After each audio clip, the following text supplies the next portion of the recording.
राहुल गांधी ये धरती का प्राणी है ही नहीं। नंबर एक बात तो ये प्रकट हुआ है, ये किसी विशेष ग्रह से धरती पे आया हुआ है। इनकी जो टोपी है लाल रंग की, वो भारत के हिंदुओं के खून से रंगी है। भारत के इतिहास में, भारत के लोकतंत्र, अखंड भारत के लोकतंत्र के इतिहास में ये काल स्वर्णिम काल के नाम से जाना जाएगा। इसमें कहीं कोई किंतु परंतु नहीं है। मोदी जी का बिल्कुल, ये 10 साल का, एक तो महिला राज्यसभा सांसद, दूसरा महिला आयोग की अध्यक्ष, तीसरा मुख्यमंत्री का कमरा, चौथा मुख्यमंत्री का पीए लात घूंसे से मार रहा है। आप जरा सोचिए। काशी में है और काशी विश्वनाथ द्वार मेरे ठीक सामने है। जहां तक आप कैमरे से देख पा रहे होंगे वहां पे काशी विश्वनाथ द्वार है। यहां बाबा का ये एक दरवाज़ा है जहां से अंदर का प्रवेश मिलता है। और इस गली में भी मतदाता को जिस तरीके से जागरूक किया है आप देख सकते हैं कि बच्चों ने जो बनाया है कि पहले करो तुम मतदान, उसके बाद जलपान, और बहुत सारे ऐसे ऐसे पेपर बनाए हैं जो कि मतदाता जागरूक हो, मतदाता जागरूक स्लोगन, अपने सारे काम पहले करो यह काम। तो इस तरीके से काशी पूरा सज गया है।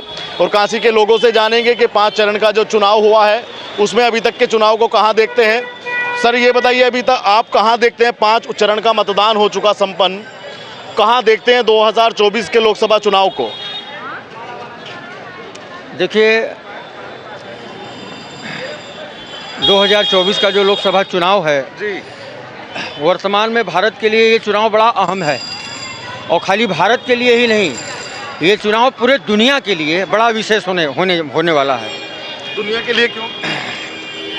जिस तरीके से 2024 का ये चुनाव हो रहा है और 10 साल के अपने शासन के दौरान मोदी सरकार और प्लस उत्तर प्रदेश में आदरणीय योगी जी, जिस तरीके की ये इनके कार्य, जो इनके मैनिफेस्टो में जनता से किए गए वादे थे, इसमें कहीं संदेह नहीं कि वो वादे पूरे न हुए हों। और उस वादे से भी इतर काफ़ी बढ़ चढ़ करके देश में ही नहीं विदेश नीति के अंतर्गत, और लगभग इस समय आप देखें तो सारी दुनिया की नज़र, जो हमारा शत्रु भी है। अभी हाल में हमको बड़ा आश्चर्य हो रहा था, अभी करीब एक 10 या 12 दिन पहले चाइना बड़ी तारीफ कर रहा था।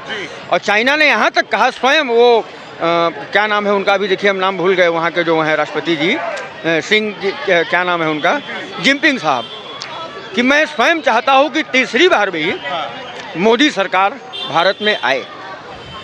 बड़े गर्व का विषय है। हमारे यहाँ कहा गया है, नादान दोस्त से ज़्यादा अच्छा दानेदार दुश्मन होता है।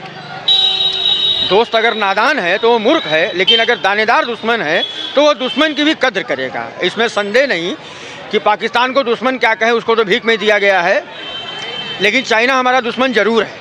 लेकिन इतने दुश्मनी के बावजूद आज चाइना से काफ़ी व्यापार भी बंद हो गए हैं।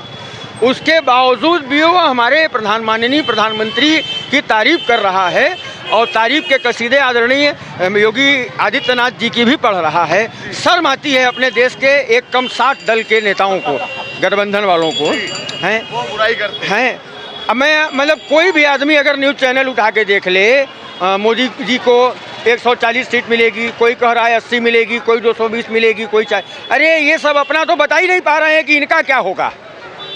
ये अपना ना कोई बता पा रहे हैं कि इनको क्या मिलेगा, न ये बता पा रहे हैं कि इनका लीडर कौन होगा, वगैरह वगैरह। आज जब दुनिया तारीफ़ कर रही है आदरणीय प्रधानमंत्री जी की, तारीफ़ मोदी नाम की नहीं हो रही, तारीफ़ योगी नाम की नहीं हो रही, तारीफ़ उनके लिए, उनके द्वारा लिए गए जो डिसीजन हैं, और वो डिसीजन जो साकार रूप में उभर के आए। देखिए ना साहब, आप 11 बजे रात में यहाँ खड़े हैं, क्या नाम है, काशी, दुनिया की अत्यंत प्राचीन नगरी काशी, 11 बजे रात में खड़े हैं और चारों तरफ निगाह उठा के देखिए, बहन बेटी, माताएं, भाई बहन, जो देश विदेश कहाँ से भी लोग आए हैं। और मैं तो खैर इसी शहर का हूँ। कहा गया है, चना चमैना गंग जल तो पावे करतार, और काशी कबहू न छोड़िए बाबा विश्वनाथ दरबार। समय समय पे काफ़ी लोगों ने लिखा है इसके बारे में।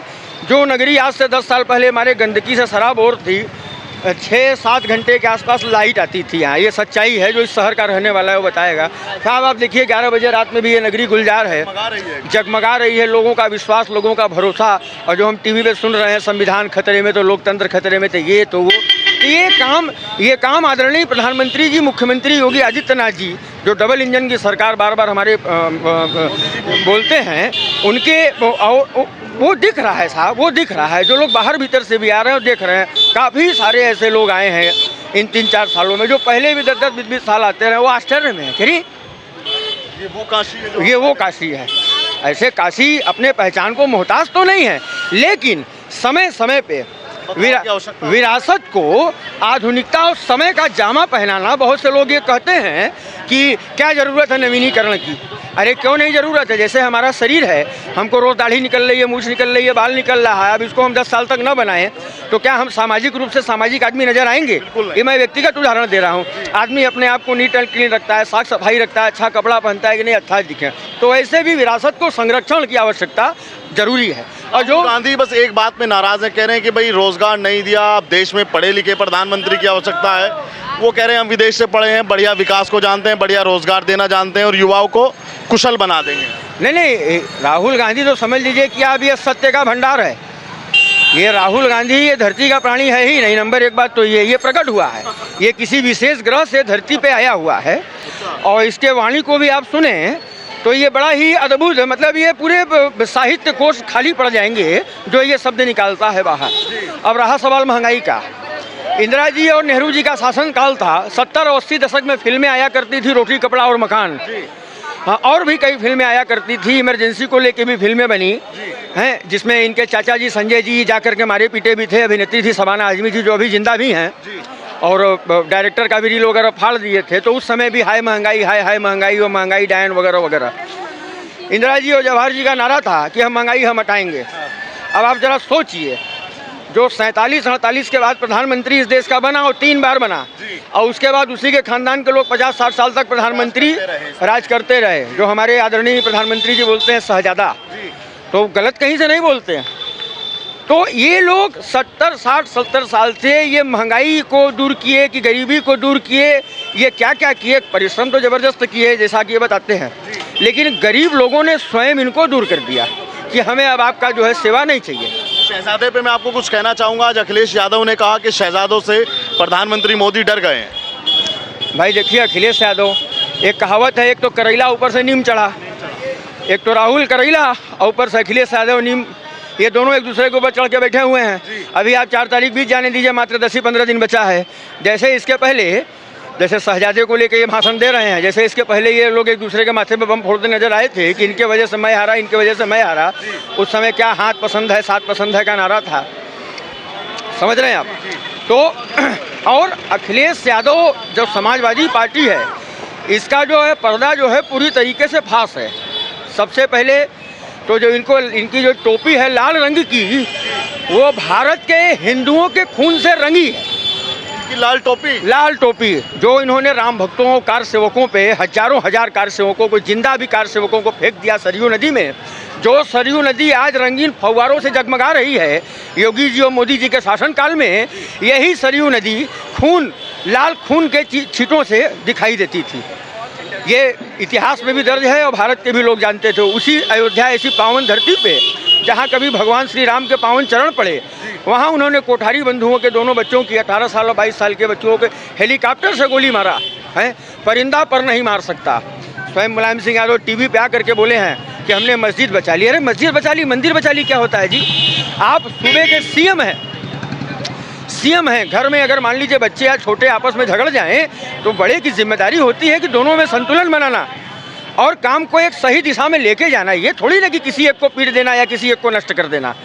तो वो जो खून का छींटा है वही है उनकी टोपी, लाल टोपी। अपराधियों के से भरी सरकार, अतीक अहमद से लेकर मुख्तार अंसारी तक, बहने, अरे एकदम सब के सब भाई साहब, आप देख लीजिए, सबका काला चिट्टा तो जो है खुला हुआ है। लेकिन इस बार ये कह रहे हैं कि 140 करोड़ की जनता मोदी जी को 140 सीटों पे समाप्त कर देगी, संपन्न कर देगी। हमें तो एक बात समझ में ही नहीं आती कि ये सब मोदी जी का इतना चिंता कर कह रहे हैं।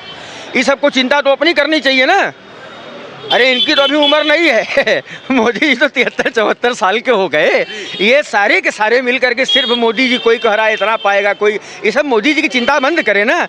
मोदी जी का 10 साल का काम जो है ना, भारत के इतिहास में, भारत के लोकतंत्र, अखंड भारत के लोकतंत्र के इतिहास में ये काल स्वर्णिम काल के नाम से जाना जाएगा। इसमें कहीं कोई किंतु परंतु नहीं है मोदी जी का। बिल्कुल, ये 10 साल का कह रही है अन्याय काल से जाना जाएगा, अन्याय का। भाई ये तो कहेंगी ही कहेंगी, क्योंकि इन्हीं के दरवाजे पे निर्भया ने दम तोड़ा था। जब वो मर गई तो ये लोग उठा के उसको सिंगापुर लेके गए। निर्भया कांड इन्हीं के शासनकाल में हुआ था ना, जब वो लड़की 10 दिन तड़प तड़प के अस्पताल में मर गई, तो पब्लिक को दिखाने के लिए ये लोग उसको उठा के सिंगापुर ले गए, शाम को दूसरे दिन बोल दिए मर गई। अरे उसकी लाश लेके ये लोग गए थे। ये क्या बात करेंगे, ये बात क्या करेंगे जो है। अभी अभी आप देखिए, आप वाली पार्टी का आपकी ही सांसद है स्वाति मालीवाल। अब आप सोचिए, राज्यसभा सांसद है, पहले महिला और दूसरा राज्यसभा नहीं, एक तो महिला राज्यसभा सांसद, दूसरा महिला आयोग की अध्यक्ष, तीसरा मुख्यमंत्री का कमरा, चौथा मुख्यमंत्री का पीए लात घूंसे से मार रहा है। आप जरा सोचिए, भारतीय परंपरा में जो भारतीय नारी है, कष्ट के बावजूद बहुत सी चीज़ों को नहीं कहेगी। जिस तरीके से स्वाति मालीवाल जी ने अपने दर्द को बयान किया कि हमारे साथ क्या क्या हुआ, ये कैमरे पर नहीं कहा जा सकता, उन्होंने शब्दों के माध्यम से अपने उस पीड़ा को व्यक्त किया। इसके बाद भी अभी किंतु परंतु बचता है। जहां एक तरफ माननीय प्रधानमंत्री जी, आदरणीय प्रधानमंत्री जी, मुख्यमंत्री जी नारियों के सम्मान के लिए इतने चिंतित हैं, इतने सब कुछ है, अगर अपने भी पार्टी में कोई कहीं से गलत काम करता है तो उसको भी दंड देने में पीछे नहीं है। लोग अपराधी माफियाओं की बात करते हैं, आप जरा निगाह उठा के और जरा रिकॉर्ड चेक कर लीजिए कि जो लोग भाजपा में भी हैं, तो ऐसा नहीं है कि मुकदमा 30 साल के लिए बंद हो गया या चार्जशीट हट गई, सजा भी हो रही है। ब्रिजभूषण शरण सिंह से लेकर के भी दर्जनों उदाहरण पड़े हुए हैं। इसमें ऐसा नहीं है कि जी, जिन पहलवानों के लिए स्वाति मालीवाल खड़ी थी और जिन पहलवानों के साथ कंधे से कंधा मिलाकर खड़ी थी, वो पहलवान भी स्वाति मालीवाल के लिए मौन है, ऐसा क्यों? देखिए, कारण यह है ना कि जब स्वाति मालीवाल जी खड़ी थी तो उससे वो महिला आयोग के अध्यक्ष के रूप में सामने आई थी। और ये है खिलाड़ी। आज जो स्वाति मालीवाल जी के साथ काम हो रहा है, स्वयं उन्हीं के लोगों के द्वारा हो रहा है। ऐसा नहीं कि ये कुछ गलत काम या आरोप भाजपा लगा रही है या कोई और लगा रहा है। और आप वाले ही अपने लोगों के खिलाफ, स्वाति मालीवाल जी तो आपकी ही सांसद है ना, तो उनका व्यवहार देखिए ना कि अपनों के प्रति कैसा है। और इससे बड़ी बात देखिए आप कि प्रियंका जी वहाँ चुप हैं, प्रियंका गांधी जी वहाँ चुप हैं, राहुल गांधी को वहाँ जो है आलू में सोना नजर नहीं आ रहा, ठीक है। बाकी सारे लोग, अखिलेश यादव से लेकर जितने भी गठबंधन वाले लोग हैं, तमाम एक से एक रणबाकुर जो हैं, इनको कुछ नहीं दिख रहा। ये सब लोग खाली मोदी जी के बारे में बता रहे हैं। ये न अपने 60 साल का काम बता पा रहे हैं, न 10 साल का विकास इनको दिख रहा है। आज दुनिया में, अभी मैं आपको हाल की बात बताऊं, मैं थोड़ा पर्यटन काम से जुड़ा रहता हूं। अभी करीब महीना सवा महीना हो रहा है, हमारे बम्बई से कुछ लोग आए थे, तो वो घूमने विदेश गए थे। उनका वहाँ पे पासपोर्ट जो है, मेरा नाम, उनका फ़ोन नंबर, नाम पता सब मेरे पास है। तो हमको बताया कि भैया, जब उनको ये पता चला कि हम भारत से आए हैं, तो उस अधिकारी ने अपनी जिम्मेदारी ली कि आप जाइए, हमको बस इतने बजे आके आप शाम को खाली रिपोर्ट कीजिएगा, आप जाइए आराम से घूमिए, कोई बात नहीं है, पासपोर्ट भी। आज भारत की ये हनक है। पाकिस्तान ऐसा डरपोक और आतंकवादी राष्ट्र भारत का झंडा दिखा करके अफगानिस्तान की भूमि से जिंदा बच के चला आ रहा है। एक अभिनंदन के लिए माननीय प्रधानमंत्री जी ने क्या से क्या कर दिया, ये दुनिया से छिपा नहीं है। जिस तरीके से 2 साल कोरोना के काल में जिस प्रकार एक एक लोग, मुख्यमंत्री जी से लेकर प्रधानमंत्री जी, और खाली अपने ही देश में नहीं, अन्यत्र भी भारत के जितने भी देश हैं, सबको फ्री में वैक्सीन दे करके, और दुनिया ने 85-86% वैक्सीन को सही में, आज करीब 150 से ज़्यादा, 150-200 सरकारी योजनाएं चल रही हैं जो सबके हित में है। कहीं कोई जात बिरादरी देख के नहीं चल रही है। उनका तो नारा है साहब, सबका साथ, सबका विकास, सबका विश्वास और सबका प्रयास। सबको लेके चलना है, यही नहीं कि अकेला चलो, नहीं, सबको लेके चलना। उसके बाद काशी का विकास, पूरे देश का विकास हर क्षेत्र में आप देखिए जो है। क्या इतने विकास से 400 पार करेगी भाजपा? भाजपा 400 पार नहीं, भाजपा कम से कम अभी 20-25 साल तक भारत पे अकेले शासन करेगी। अभी आने वाला समय आप देखिएगा। ये जो अभी पेड़ लगाए गए हैं, अब मोदी जी इनको अपने तीसरे टर्म में सींचना शुरू कर देंगे, और तीसरा टर्म खत्म होते तक वे सारे के सारे पेड़ फल देना शुरू कर देंगे। और जब फल देंगे ना, एक पेड़ जब फल देता है तो कई गुना ज़्यादा देता है, तो उसको कई गुना ज़्यादा लोग पाते भी हैं। छावा भी देगा और छाया भी देगा। और बिल्कुल बिल्कुल, वो बराबर बोलते हैं और सच बात है। आप देखिए साहब, 18-18, 20-20 घंटे वो व्यक्ति काम कर रहा है, और उनके साथ हमारे आदरणीय जो है योगी जी भी लगे हुए हैं एकदम हनुमान की भूमिका में। ये लोग काम कर रहे हैं और इनका काम दुनिया को दिख रहा है। ऐसा नहीं कि नहीं, इनका काम बस इन सावन के अंधों को नजर नहीं आ रहा। तो यूपी के रहने वाले हैं, ये बताइए, अखिलेश यादव कह रहे हैं कि 79 सीट, एक कम सीट गठबंधन जीतेगा और एक सीट क्योटो यानी कि वाराणसी में उनका फाइट है, वो ऐसा मानते हैं। अरे भाई, ऐसा मानते हैं तो अभी मुंगेरिया का सपना देखने में जाता क्या है। अगर ले लेंगे तो 4 तारीख के बाद 5 तारीख को फिर यही शपथ ग्रहण कर लेंगे ना। वो तो 4 तारीख को 12 बजते बजते सबका 12 अपने आप बच जाएगा। 4 तारीख को जैसे घड़ी की सुई 12 पे पहुंचेगी ना, तो आप देखिएगा कि कितने लोगों का नगाड़ा जो है गड़बड़ाता है। ये समझ लीजिए आप, ये सारे लोग बारी बारी अंदर जाएंगे। ये बताइए, क्या जैसे आज इनका गठबंधन है, 4 तारीख के बाद अगर इंडिया गठबंधन की बहुत बुरी हार होती है या हार होती है, तो क्या एक दूसरे को ये उस निगाह से, उस दृष्टि से देखेंगे या वो बदल जाएगी? आप दूसरे को गरियाएंगे, क्या करें? आपने अभी भी कहा कि आज जो इनका गठबंधन है, आप अगर ईमानदारी से अगर इनके गठबंधन को आज ही देखेंगे, तो आप जरा ईमानदारी से देख के बता दीजिए कि इनका गठबंधन ईमानदारी से एक साथ पूरे भारत में है कहाँ? बंगाल में जाते हैं, क्या नाम है ये, राहुल गांधी जी हैं, तो ममता जी कुछ व्यवस्था नहीं, और साफ साफ कह देती है कि नहीं हमारा प्रत्याशी लड़ेगा, आपका कोई मतलब नहीं है। अरविंद केजरीवाल पंजाब में छक्के पड़े हैं। अभी आप देखते रहिए, आपको मैं ये गारंटी देता हूँ साहब कि 4 तारीख को 12 बजते बजते ये जितने बरसाती मेंढक हैं, ये बरसाती मेंढक हैं, कहीं किसी का किसी से कोई दिल नहीं मिला है।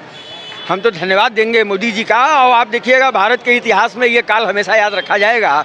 आने वाले समय में लोग बोलेंगे कि एक दौर ऐसा भी था, एक प्राइम मिनिस्टर अकेले ऐसा था कि जिसने भारत के सारे चोर दल जो थे उन सबों को एक साथ आने पे मजबूर कर दिया। एक अंतिम सवाल आपसे ये है कि वाराणसी से आपके प्रधानमंत्री भी, आप लोग तो प्रधानमंत्री बनाते हैं और यहाँ से वो सांसद भी, क्या लगता है इस बार कितना रिकॉर्ड वोटों से मोदी जी का विजय होने वाला है? देखिए, देवाधिदेव बाबा विश्वनाथ की नगरी है, काशी विश्वेश्वर की नगरी है, और काशी विश्वेश्वर और बाबा काल भैरव माँ अन्नपूर्णा, इस नगरी में वही आता है, ये लिखा हुआ भी है।